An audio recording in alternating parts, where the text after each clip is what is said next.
the following week. And these are both going to be on Adventism Behind the Iron Curtain. And Peter will do Romania, and Ted will do Bulgaria. And then we're going to start a series on the spiritual, on the American awakenings, starting with the first awakening in the 1740s. And that's going to be kicked off by our good friend Michael Orlich. And you'll be getting more of these as we go along.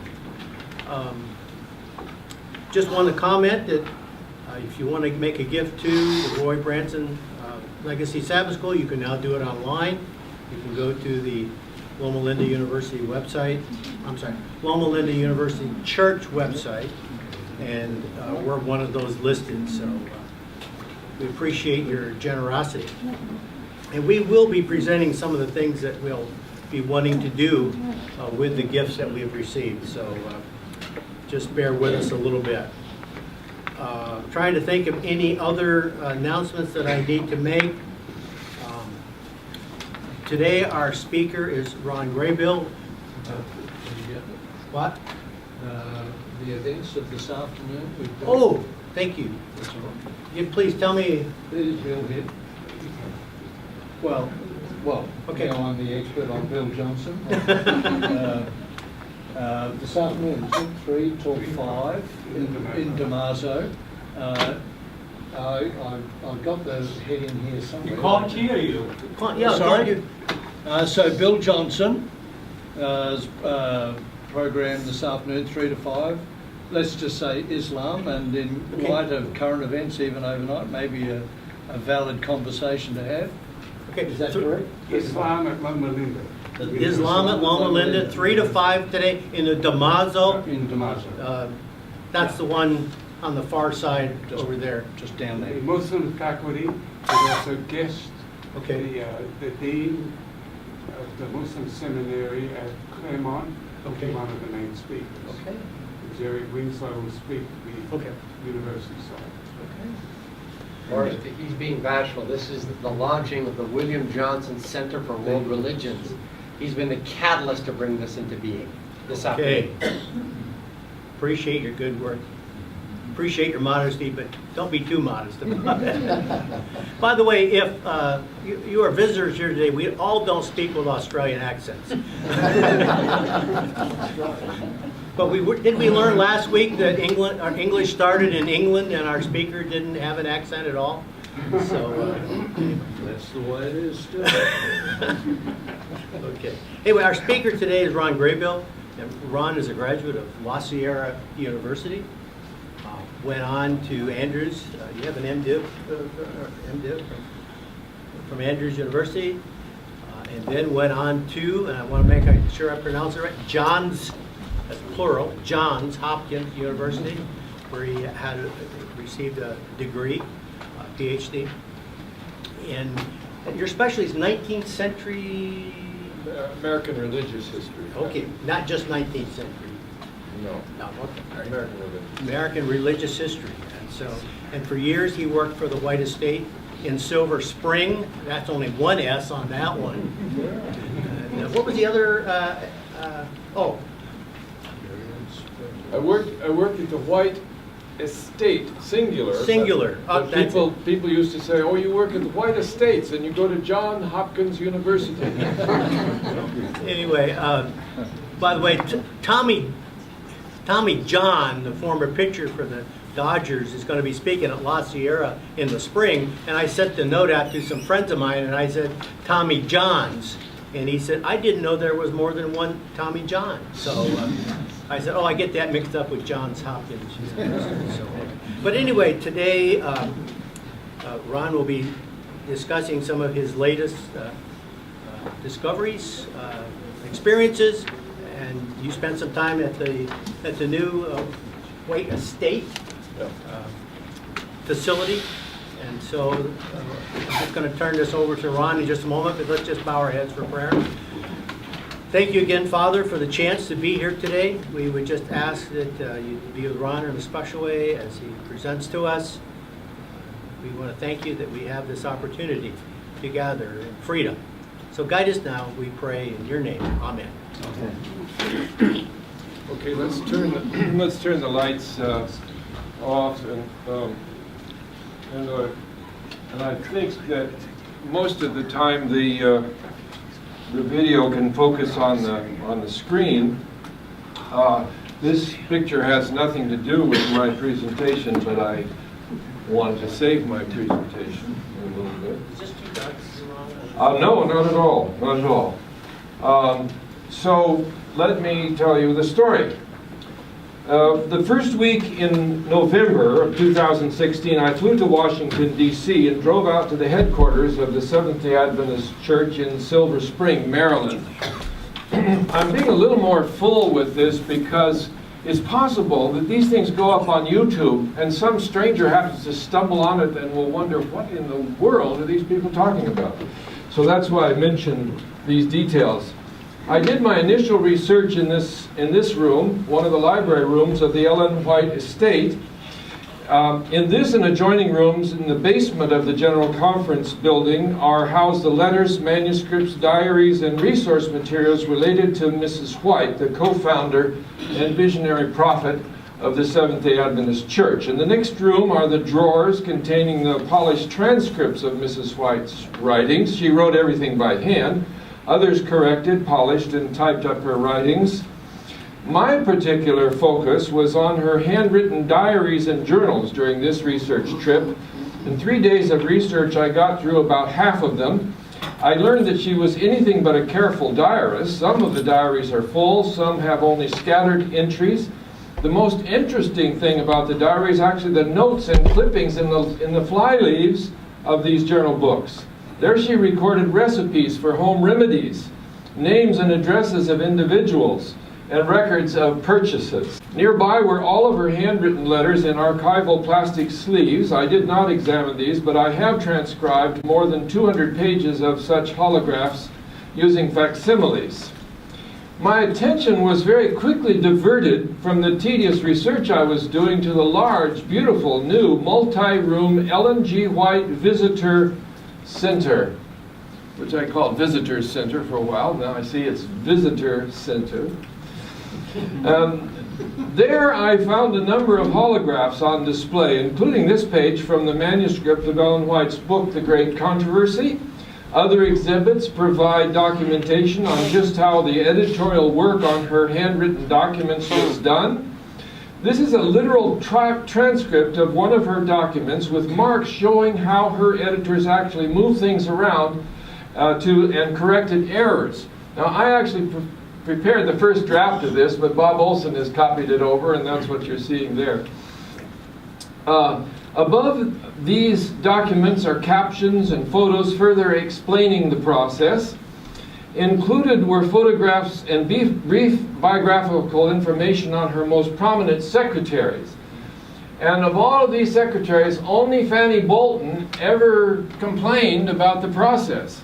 And I think she probably wouldn't have said anything, except at one point G.B. Starr was standing up in a camp meeting and he was just expounding on how beautiful Ellen White's writings were and how literary they were and how she couldn't possibly have written so beautifully with only a third-grade education unless the Lord inspired her. And Fanny's reaction, maybe said to herself at first, but later, more publicly, Fanny's reaction was, "You should have seen him before I got hold of him." Now, the White Estate has made tremendous strides in recent years to make research materials more readily available. All of her letters and manuscripts in their polished form are online. And here a volunteer is retyping the thousands of letters her son and assistant W.C. White wrote so that they can be put online in searchable form. They're actually already online, but you can't search them yet because they haven't been transcribed. Researchers will actually find these documents much more relevant and much more helpful than what one would discover by looking at the differences between Mrs. White's holographs and the polished transcripts thereof. However, all agree on the urgent need, simply as a good archival practice, to create high-resolution digital scans of all of her holographs, no matter how or when these are made available outside church headquarters. Those diary books were all microfilmed many years ago, but they need to be high quality digital color scans, because sometimes you have 3 different colors of ink on a single page. Now, one of the main features of the Visitor Center is a giant mural depicting Ellen White's first vision, in which she saw the saints ascending a narrow path toward heaven. Many of the figures from Adventist history are visible along the path, including Arthur White and HMS Richards, and well, here's the towers of Loma Linda and others, you know. And one of the interesting things is that way up here, nearing heaven, you find Neil Wilson, the father of our current General Conference president. Now you will also notice that some are getting discouraged and falling off the path down into the dark and wicked world below. Now that mural was actually created by the Adventist artist Alfred Lee, whose painting, The Christ of Loma Linda, is displayed on the far eastern wall of the 2nd floor of the Loma Linda University Library. Now, I have been trying to get in touch with Alfred Lee, to find him. I'm getting close because I've discovered that he is now the owner of this hotel in Mexico, in Jalapa, Mexico. And his unmistakable mural style, whoops, wait a minute, I'm not ready for that yet. His unmistakable mural style is on display behind the reception desk. He still believes that he and his friends have found Noah's Ark. And so here he is on Mexican TV making a presentation about Noah's Ark, and his wife is translating. Martha is his wife. She's translating for him. He married her in 1993. But I need somebody who's bilingual who can call the reception desk at that hotel and ask how we can get in touch with Alfred Lee, because I want to ask him about his mural. Okay. Now, the Ellen White Visitor Center has many fascinating exhibits. It covers Mrs. White's life, her travels, her books, and often presents the human interest story. I learned a lot myself just by reading the captions, but I must confess I got a little perverse satisfaction out of finding an error in one of the displays. This one that shows a bonnet, this bonnet was actually donated by our Heritage Research Center, but this bonnet, and the caption says, the picture of Ellen White and Sarah McIntyre taken at Elmshaven sometimes around 1980 is the only known picture of Ellen White wearing a bonnet. So I'm standing there looking at this and I say, wait a minute. I turn around and I see the exhibit of her years in Europe and I see this picture. Well, so happens that this picture, taken in Moss, Norway in 1887, shows Ellen White wearing a bonnet. So I pointed this out to Jim Nix, and now, thanks to me, the exhibit will be a little more correct. Elsewhere in the Visitor Center is a picture I recently discovered of Ellen White in an Edwardian hat in 1905 in Tacoma Park, Maryland. Now, certainly Adventists of the 1850s would have been horrified had Mrs. White worn such a hat then. But Mrs. White's costumes and accessories changed with the times, although generally a little behind the time. The exhibits of the Visitor Center actually start with humble beginnings inside a replica of the interior of a barn. And then just outside are the founders of the church, and above them a revealing artifact. It is a piece of wood and a peg from David Arnold's barn, where one of the early Sabbath conferences was held. And the caption notes that it is a gift from Jim and Mindy Nix.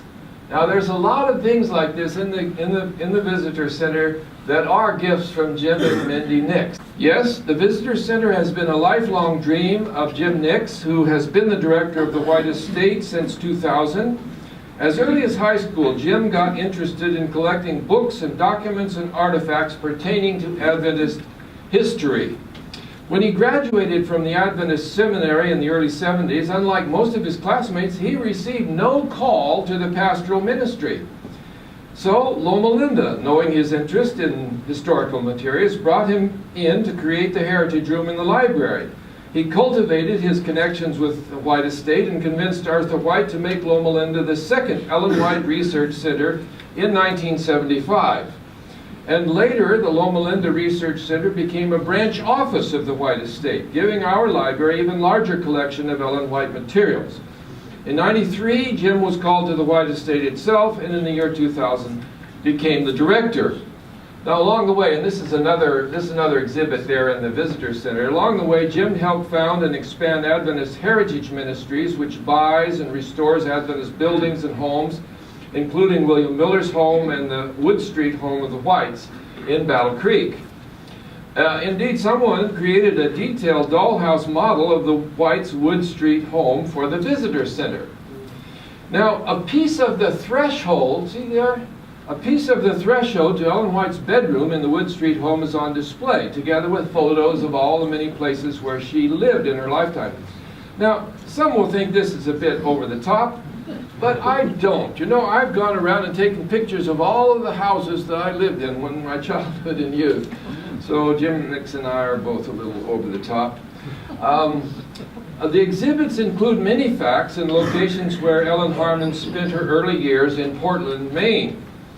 It's not too surprising that Jim Nix, like any diligent collector, would want to display many a quaint and curious item of forgotten lore. Although this one may bring a smile, it's a stone he recently found near the site of Ellen White's childhood accident, during which a classmate hurled such a stone at her and gravely injured her. I presume the stone has not been examined for specks of blood or residual DNA. I was simply amazed not only at some of the things the researchers have found, but the things that they've actually been able to acquire. Here's an actual newspaper with an ad from Ellen White's father, Robert Harmon, about his hat shop moving from one location to another. Here's an actual copy of the Cincinnati Adventist paper, the Day Star, containing the first ever printing of anything from Mrs. White, or more correctly, Sister Harmon. This is the account of her first vision. Ellen White's involvement in the Millerite movement is covered, and then in the panel on accepting the prophetic call, we see two noticeable elements of this new visitor center. And I'm going to zero in on these two parts of this exhibit.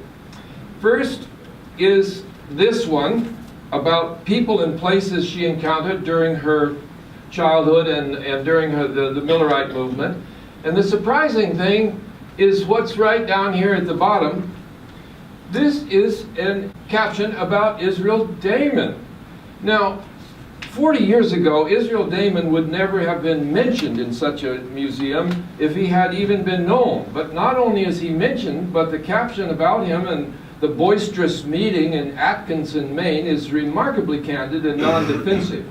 You'll recall that James and Ellen White were at this meeting where unrestrained shouting, swooning, and fanatical exercises were underway. Ellen White had a vision lying on the floor, not the posture depicted in most Adventist art. The caption does mention that her account of Damon's arrest differs from the accounts of the witnesses at Damon's trial, but it doesn't argue the point. William Foy's pamphlet publishing his visions is included, and again, 40 years ago, Foy was only known, and mistakenly, as a failed prophet who died shortly after 1844. Actually, he lived into the 1890s and remained a faithful Christian minister. Foy's life is documented in Delbert Baker's 1987 book, recently revised, The Unknown Prophet. The subtitle reads, Before Ellen White, God Chose William Foy, William Ellis Foy. But on the same wall, a more traditional topic is explored. At the top of this panel, the biblical texts for a prophet are outlined, and it's pointed out that the physical phenomenon are not one of the tests of a prophet. However, at the bottom of the panel is an antique mirror and the story of Ellen White not breathing during visions. So the top part of the panel will attract far less attention than the shiny mirror. It's a realistic example of the sort of evidence used by anthropologists of religion, showing how a good story always more memorable than a theological argument, or as the philosopher David Hume put it in 1748, people are very prone to accept the unusual and incredible which excite agreeable passions of surprise and wonder. My point is that the physical phenomenon, which the panel says is not a test of the prophet, very likely attracts more attention and is remembered much better than the real test of a prophet. And what is more, although Ellen White is believed to have received 2,000 revelatory experiences, no more than 10% of these were visions accompanied by physical phenomena. And yet, in the popular imagination, those visions are the image of how Ellen White received her messages.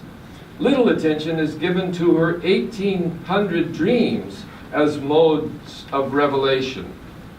The Whites' involvement in the publishing ministry is covered. Ellen White's health teachings are depicted, and here again we see the influence of scholarly studies over the past 40 years. Before that time, Mrs. White's health teachings were always depicted as unique and totally different from medical teachings of her time. But now, a long-neglected 1866 quotation is cited, and it says, "We do not profess to be the pioneers in the general principles of health reform. The facts on which this movement is based have been elaborated in great measure by reformers, physicians, and writers on physiology and hygiene, and so may be found scattered through the land. But we do claim that by the method of God's choice, it has been more clearly and powerfully unfolded, and thereby producing an effect which could not have been looked for by any other means." A very useful statement, but one that has long been neglected. Ellen White's literary borrowing is mentioned briefly. A book from which she borrowed is displayed as only one of many published sources she used. And meanwhile, the topic of her borrowing is extensively covered on the website ellenwhite.org. The red cabinet displays various remedies, nostrums, and primitive medical devices of the times, but also the fact that Ellen White's sons were subject of a phrenological examination. Again, something that reflects the greater candor of the many captions in the Visitors Center. Now, this is an interesting document. Mrs. White's ordination credentials are exhibited. The caption mentions that there are 6 of these, and on one, the word ordained is crossed out. Now, despite this document, Mrs. White was never ordained. Her secretary, Mary Stewart, indicated as much when she filled out a biographical information form for Mrs. White in 1909.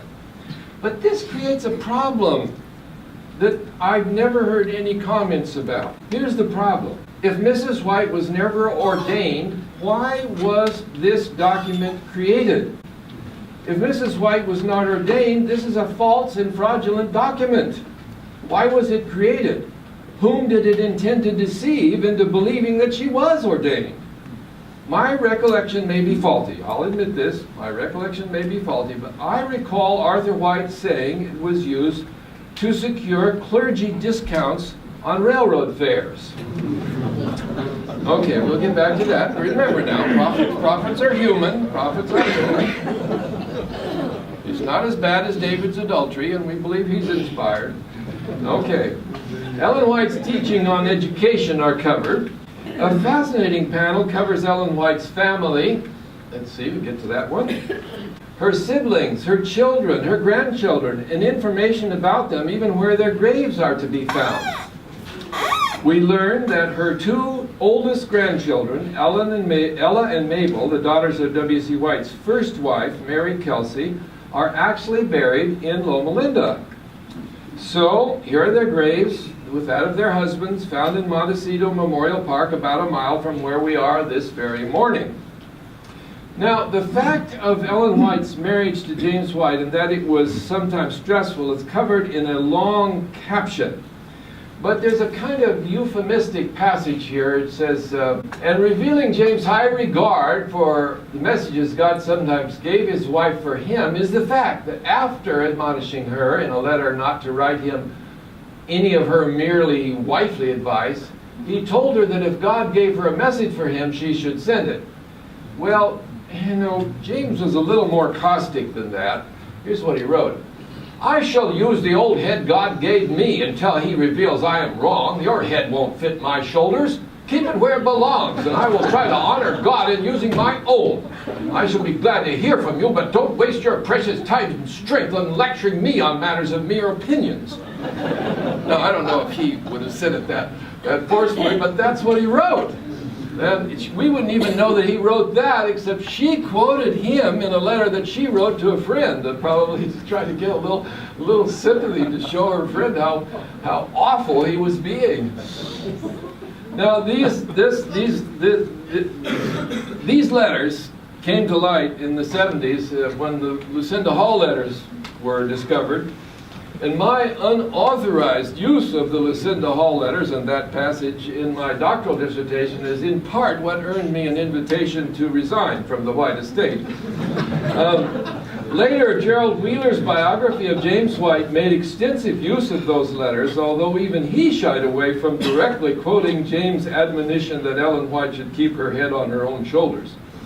However, the complete text of the Lucinda Hall letters, including the head on your own shoulders thing, is online there at egwhitewritings.org. There are two main websites that you should know about. One is ellenwhite.org, and the other is egwhitewritings.org. If you want to look at all of her published writings and letters and manuscripts, you go to egwhitewritings.org. But for all the shelf documents and all the answers and all the photographs and all that stuff, you go to ellenwhite.org. Now, a somewhat controversial picture of Christ is on display. Willie White says his mother said it looks more like Jesus as she saw him in her visions than any other she had seen. Now that's Willie White's claim. But the caption casts doubt on that claim. Don't try to read this, I'll just tell you that it points out that Mrs. White never mentioned in her writings this picture, never mentioned it. There's no copy of it in her Elmshaven home. She never selected it to illustrate her books. So basically, Jim Nix is questioning whether that really, Ellen White ever said that. Still, it's too good a story to cast aside entirely, so visitors can buy a copy of the picture before they leave. Now, the Visitor Center has quite a few videos and other audio and interactive electronic displays. On the right, one can use an antique keyboard to transcribe an example of Ellen White's handwriting. And if you do it correctly, you win a prize, as I did. Now, my wife wouldn't let me wear it, but I have it here in my pocket. Here's my E.G. White pen. Okay, so you win the prize. And actually, I think I've probably transcribed more of Ellen White's writings than almost any other living person, except for Tim Poirier, who's the vice director of the White Estate. The Visitor Center also has quite an extensive display.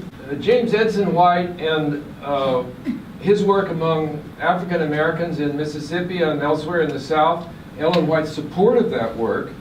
And I like to think that perhaps my 1971 book, Mission to Black America, the true story of James Edson White and the Riverboard Morning Star, may have been in part responsible for this coverage.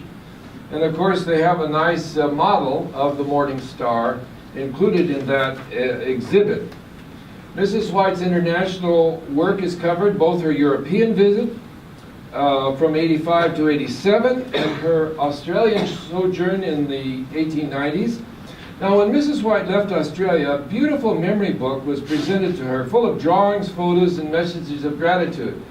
And that book is displayed electronically here, and you can sort of page through it electronically and see the interesting drawings and pictures and messages that were left. My favorite from that book is the picture of her watchdog, Tiglath-Pileser. Because, you know, when in my childhood home, around the supper table on Friday evenings, we would always play the Bible guessing game. And we children, you know, would say, I'm thinking of a man's name that begins with T. Well, that one got guessed too quickly, so we gave up on Tiglath-Pileser, but there's the dog, Tiglath-Pileser. There's a very large timetable relating Ellen White's life, and right see what happens is that at the bottom are events in her life, and then here there are different books and things like that, but at the top, you know, you have all of these events in American history. And so, for instance, up above you find Darwin's Origin of Species, and then just below that, the Great Controversy, and below that, Mrs. White's fourth short-lived son. But, you know, it's different than it used to be, because now we have Ellen White, you know, related to her times.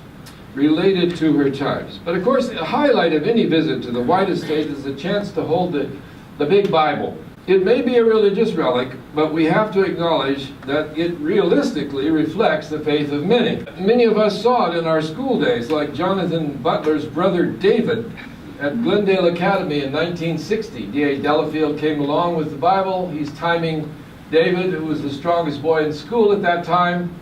And so you may have seen it if you're an old-timer and went to an Adventist academy or a camp meeting. Recently, Jiggs Gallagher, who's for a while there was working in our PR and our marketing department, he held the Big Bible. In fact, the Big Bible has appeared at every general conference since 1918. The actual Harmon Family Bible, Joseph Teal's 1822 Columbian Family and Pulpit Bible, is in a sealed case, and they've inserted a caption on a card below one of the beautiful engravings. So let's read what they actually say about it. Early in 1845, while envisioned at her parents' home in Portland, Maine, 17-year-old Ellen Harmon, later White, picked up this Bible and held it on her outstretched left arm for 20 or 30 minutes.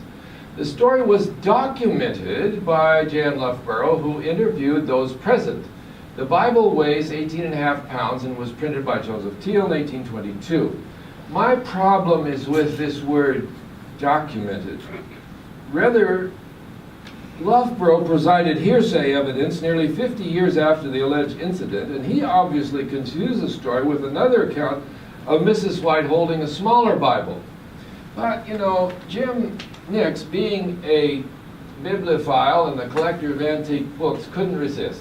So we have these 20 research centers and branch offices around the world. I think the blue stars are the branch offices. So Jim has gone out and found and purchased for every one of these copies of the Teal Bible so that they can tell the story.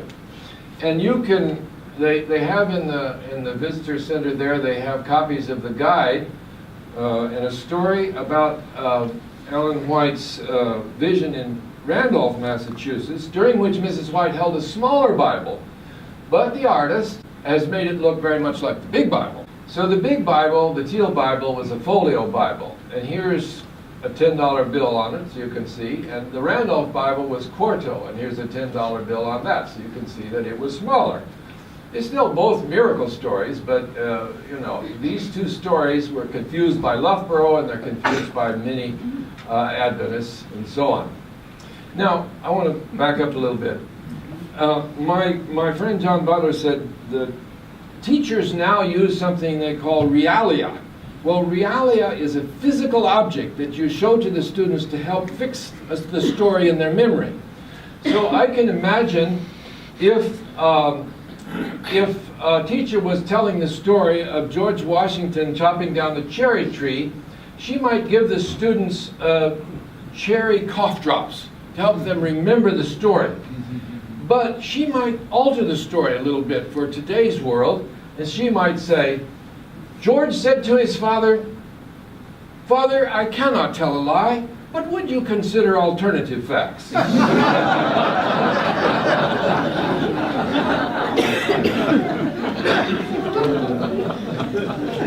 the Big Bible was a folio volume, and the Randolph Bible was a quarto. But no matter, it's a powerful narrative. Actually, I'm very fond of the famous Bible. I own two of them myself. I gave the White Estate a model of the sacred book as it would have appeared when it came fresh from the bindery of Nathan Sawyer, the binder who bound the Harmon Family Bible there in Portland. Now, if I were writing the caption for it, this is what I would say. The Harmon Family Bible is the only authentic, original artifact from the childhood home of Ellen Harmon. We can well imagine her father reading it in family worship and little Ellen paging through it, looking at the many engravings with fascinated attention. So I think the Big Bible is important, but I question the legend. Okay. Finally, there was a display about Ellen White's death and her funerals. Now, I always thought that she died in her bedroom at Elmshaven, where she had a portrait, not of her late husband, but of one of her best friends, S.N. Haskell, a minister who wanted to marry her after her husband died. She refused, but she still cherished his friendship. But I learned in the visitor center that she did not die in this room. She died in the tower room, her writing room. A hospital bed was brought down from the St. Helena Sand into this room, and there's where she spent her last days. A partial reconstruction of that room completes the visitor center, but it is one of the areas that Jim Nix would very much like to improve, because he was not able to find an actual hospital bed like this one from 1915. He would like, if he could, he would like to find one. He's good at finding stuff like that, but he hasn't found one. So he's still searching for that, and there are other features of the tower room that he would like to improve. But a final item brings us back to Loma Linda in a sense, because this bust of Ellen White by Victor Issa is on display in the Visitor Center in Maryland. But the head there is actually patterned after a sculpture group Issa prepared for us here in Loma Linda. Up behind the School of Allied Health is this group picture with W.C. White, Ellen White, and John Burden. And the head on this, which is pictured here, is what is copied in this bust there. And the picture here is the exemplar, because see the lace collar? Well, it's interesting because Peter Plotkin, when he, in 1948, when he painted a portrait of Ellen White for the White Memorial Medical Center, he also used this photograph as an exemplar. But what's interesting is the change in the image of Ellen White. The early image of Ellen White was looking up to heaven in a visionary trance. And the later image of Ellen White is holding a book in a library well stocked with books. So those two images still persist in the Adventist imagination. Thank you very much. Now we can have some discussion. We can turn on the lights. Okay. Okay. Graham. Yeah, Okay. thank you. That was most, that was fun. Can we turn off the Oh, projector? yeah. I have a comment and then a question. Okay. I'm going to tell you that merely attending this meeting 30 years ago would have been enough to get some of us unemployed. And it's just the way it was. So interesting that 30 years on that we could talk about, you know, a presentation like this. The question, did you get the feeling in the centre that they had moved from being a revisionist or a propaganda centre to a research centre? Well, I mean, I think there are many aspects of the center there, not just in the exhibits, but in, you know, the research that they foster and the things they've done. That they are, it's not that they're trying to be revisionist, but they are trying to be much more open and let people see and study the sources. But you know, I think the exhibits in the visitor center themselves, they touch very lightly on some of the controversial topics, but you know, it mentions the literary borrowing, but I mean, he doesn't have Ron Number's book and Walter Ray's book and all that kind of stuff, and you wouldn't expect that to. But they have that on the website. There's all kinds of information on the website, and on dozens of outrageous websites out there that attack Ellen White and attack the General Conference. You know, we've been a little bit unhappy with some of our General Conference president's actions. Man, there are tons of websites out there where people are condemning him as the, you know, the worst apostate because he's fostering this great controversy which has removed some of the authentic things, you know. So he's getting it from the right and from the left. Neil. Yeah, I'm wondering, you know, Dave's analysis and PR sketch before each Sabbath School is splendidly done. And at the end, you recall, he asked the big question. I wonder if you could address it. Does the center installation kind of promote a hagiographical shrine? Does it perpetuate inadequate views of Ellen White? Or does it definitely incorporate the results of recent advances in historical research? What Well, would you say to that? I think it does both. You know, I think in some ways that business about the physical phenomenon and the big Bible, in a sense, that sort of perpetuates the old views. But I think by by questioning the story about the picture of Ellen White and just by putting Ellen White in the context of her times, I think it reflects a lot of the research. That phrenological head that was in the cabinet there, that's there because of Ron Number's book. I mean, you know, Ron Number's book isn't there, but that's where we first learned about it, you know. And so I think it's kind of both. I think it's kind of both. And a person like me, I'm going to see, that's because of my book, or that's because of Number's book, or that's, you know, that's something I prepared, you know. But other people will go through there and all they'll remember is the big Bible, I suppose. Jack. Do you know anything about the cost of this edifice? Ah, that's a very interesting question. The cost of this visitor center. Jim Nix is reluctant, if not refusing, to reveal anything about how it was, what it cost, or how it was financed. So if the money came from concrete or nutty bars or nuts, we're never going to know. And it's also possible, I'm just going to say this, it's also possible, I don't know for sure, it's also possible that General Conference departments, and I don't know, Leo, if you know this is true, if a General Conference department has a certain budget for the year and they don't spend it all, did they lose the part they don't spend? Well, apparently in recent years that hasn't been the case. So the White Estate had more money than they spent in these years. And I think Jim Nix designed it that way because he wanted to squirrel away some of that money for his visitor center. But he's afraid to say so because if he does that, all the other GC departments say, what in the world are you giving them this big budget for? They have so much money that they can build $1 million center. We need more money. You cut their budget so they don't have all this wasted money. I am close to finish everything coming out of her hand. Release and not release. Yeah. And let me just read you a quote from her to express what I think. You see that God has connected the testimonies with the word from its very rise. Tear them from the word, and you tear the faith of God's people to pieces. That's what she said. Do what? What's that last part?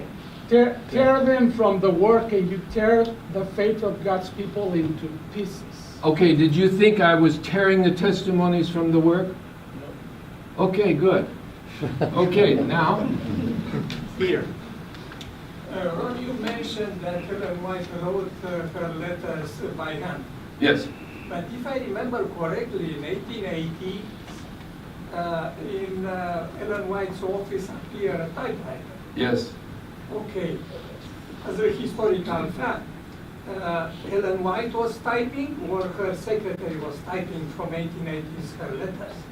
Yeah, it's very interesting. Ellen White's secretaries adopted a typewriter almost as soon as it came into common use. It was just about the same time that Mark Twain's helpers were starting to type his manuscripts. So she was not a Luddite. She was not against advancement. They started typing them right away. And so what would happen? She never typed, but she would give them the handwritten. They would type it up. They would give it back to her, or they might sit together and read it. They might be reading it together, and she's listening to it. And then they would make more revisions. And that's another, if you're trying to look at Ellen White's handwriting and how these things were prepared, that's another very complex situation, because you might have you might have the handwritten original, you have the typescript, and then you have Ellen White's interlineations on the typescript on different pages in different colors of ink done at different times. So you have no idea when this change was made or whether this was the original or what. So, no, but she did not type. May I add something else? For those that are interested, we have in the branch office here the Bible that you mentioned, 1822 edition, 18.5 pounds, that was kept in Vision. We have the same edition here, and a lot of people that are visiting the center, they try to hold it, yes, yes. That's true. Jim Nix was here for a long time, and they actually have 2 copies of the Teal Bible here. And Tim Poirier just wrote to me, and somebody said they were asking about one of these Bibles, and one of the centers is exactly the same as the Harmon family Bible. And I wrote back to him, and I listed 8 different ways in which it's different.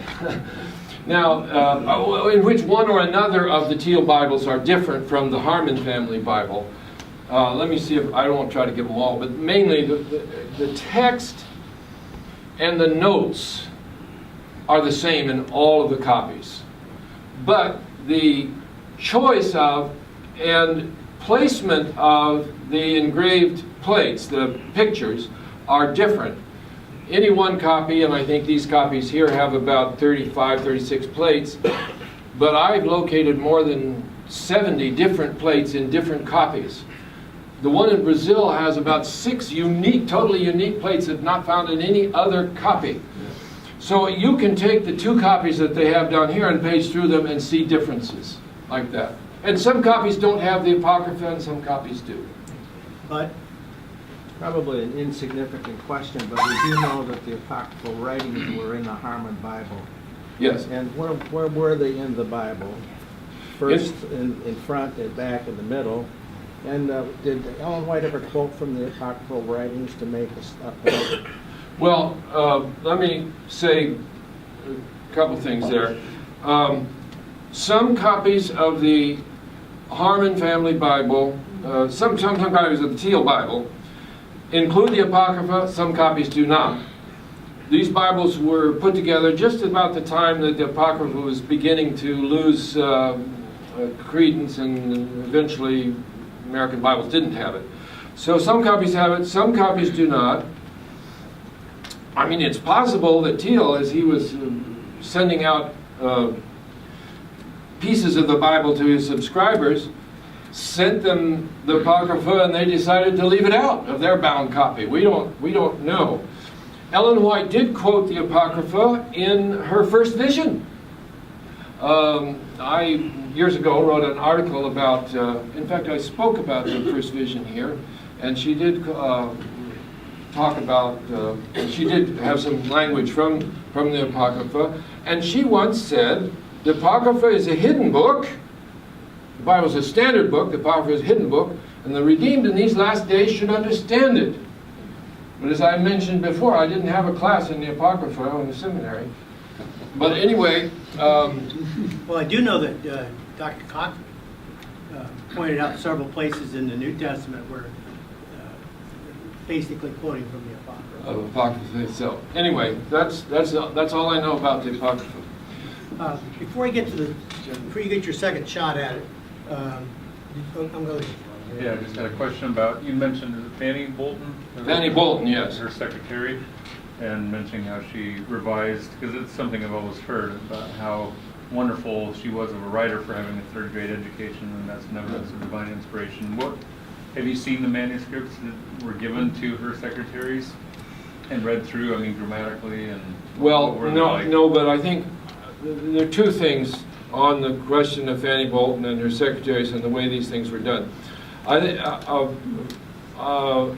Fanny Bolton was working for her when they were working on the Desire of Ages, and Fred Veltman's study, which is completely online, he actually looked at handwritten drafts of things that ended up in the Desire of Ages, and he makes some comparisons and comments like that. So, and also, there's a lot of material about Fanny Bolton on the ellenwhite.org website, but I haven't tried to see if this is a particular one that Fanny worked on, and that this is, I mean, Mrs. White, when she wrote and knew that her secretaries were going to go through it, she was not careful. She didn't even put periods in, half the time. And so I'm sure that all the secretaries made her writing more grammatic. They didn't really change words very much. There are sometimes they would change words, but it would just synonyms or something like that. Yeah, well, I was so excited with the whole vision that you presented of accepting the scholarship that's being accepted at the White Estate. It's just so refreshing to see that and to catch your enthusiasm, because you've been through a lot of, your own experience with that organization. So I just want to start where you stopped, which was the two pictures of Ellen White. Yeah. One is a young woman looking up, and the other is an older woman looking out. The books behind her, I think they're probably both right. I mean, as a young woman, she had so much to overcome. She wasn't attractive. She was young. She was not educated. She was going to have this vision, and people, I mean, these were skeptical men, that she was surrounded by. And God used her, and I think He did give supernatural evidence in those early visions. But then, then it came to the point where she didn't need it. It was not necessary. Well, in fact, that's one of the points that Arthur White used to make about the visions. Why, when he said, well, why didn't these visions with physical phenomena continue through her life? And he said they were needed when there was nothing else to go on in the early days, but later on, when you had all of her writings, they were not needed. And so that's an Then interesting. one follow-up on that is that, obviously we're all damaged growing up, as in my case in the 50s, with the idea of verbal inspiration. When in the 70s this evidence came out. Yeah. And so now, the fact that she did have visions from God, I hope the church is accepting that, because I think she did. But if I were to go to a theater and watch a movie, say of the, whatever she might have seen, the whole history of the universe or whatever, and then to try to put that in words, I would depend on some sources too, Well, if I only had a third grade I have said education. to my friends, I said, I think sometimes those visions were like bullet points, you know what I mean? Now, go flesh this out a little bit. You go now. Oh, yes, it's good to be here. Ron and I worked together at the General Conference. Good to see Bill Johnson here, former colleague. I had the privilege of being there for 5 years as a member of the Ellen G. White Board.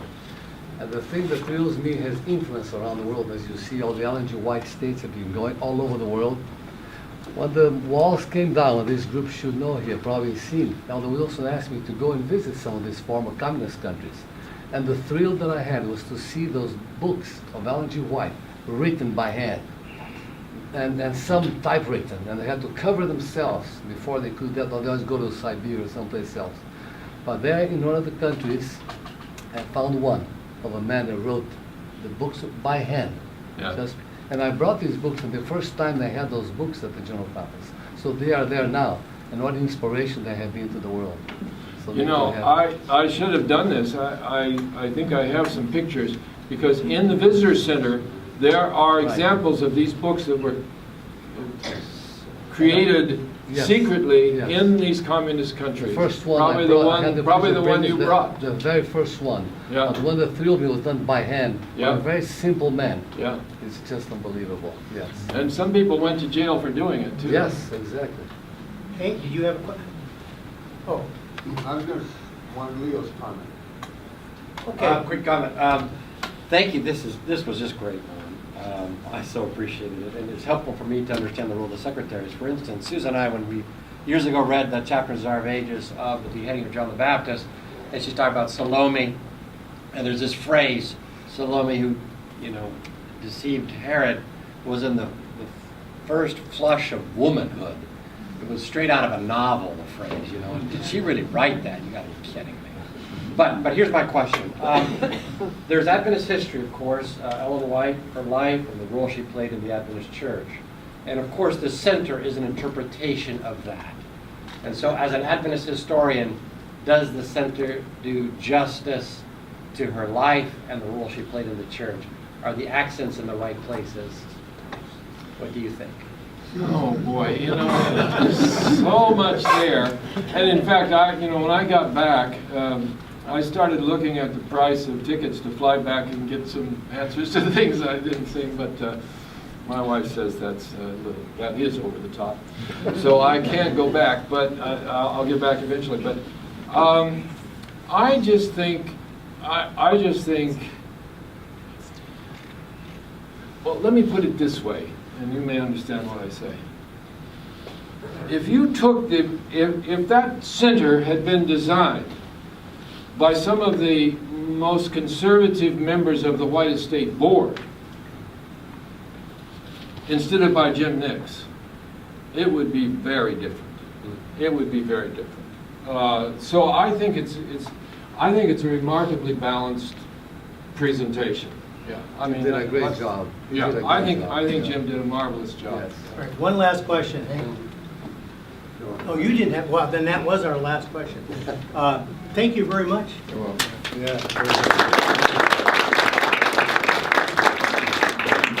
Don't forget this afternoon at 3 o'clock in the Damaso Amphitheater here, discussion on Islam. You have before you our benediction. The Lord bless you and keep you. The Lord make his face shine upon you and be gracious to you. The Lord lift up his countenance upon you and give you peace. Thank you. Next week, Peter will be speaking to us about Romania and communists. Okay, and you'll be answering some questions, people? Sure.